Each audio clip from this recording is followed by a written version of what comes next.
2রা October জাতির জনক মহাত্মা গান্ধীর জন্মদিবসে কান্দি পৌরসভায় যে সমস্ত ব্যক্তিরা অক্লান্ত পরিশ্রমের মাধ্যমে সম্পূর্ণ কান্দি পৌরসভা এলাকাকে স্বচ্ছ করে তোলেন এবং সর্বদা স্বচ্ছ রাখেন, বিশেষত তাদের জন্য একটি স্বাস্থ্য পরীক্ষা শিবিরের আয়োজন করা হয়।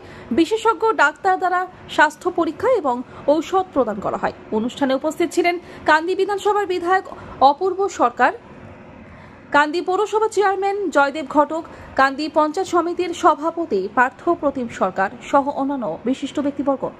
করা হয়েছে আমাদের যারা পৌরসভায় অক্লান্ত পরিশ্রমের মধ্য দিয়ে কাঁদি শহরকে স্বচ্ছ রাখে, চেয়ারম্যান, ভাইস চেয়ারম্যান, কাউন্সিলর, যাদের উদ্যোগ, কনজারভেন্সি ডিপার্টমেন্টের তত্ত্বাবধানে আমাদের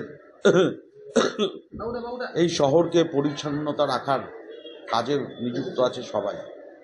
তার মধ্যে সংখ্যাটা সবচেয়ে বেশি আমাদের হরিজন ভাই বন্ধুরা, এবং স্বাভাবিকভাবেই স্বচ্ছতার প্রশ্নে যে কাজগুলো আমরা সাধারণ মানুষরা করতে পারি না পরিষ্কার পরিচ্ছন্নের অর্থে, আমাদের হরিজন ভাই বোনেরা কিন্তু সেই কাজটি করে।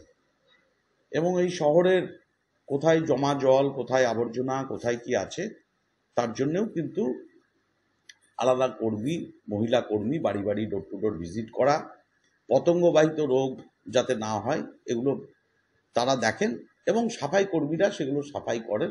হ্যাঁ, নির্মল বন্ধু, নির্মল সাথী বলে মমতা বন্দ্যোপাধ্যায় তার সরকারের মধ্য দিয়ে প্রত্যেকটি পৌরসভায়, কাঁদি পৌরসভার মতন রাজ্যের সমস্ত পৌরসভায় স্বাস্থ্য দপ্তর এবং পৌর দপ্তরের মধ্য দিয়ে তাদের নিযুক্ত করেছেন অতিরিক্ত পৌরসভার অতিরিক্ত কর্মচারী হিসাবে, কেউ সুপারভাইজার, কেউ সাফাই কর্মী, কেউ।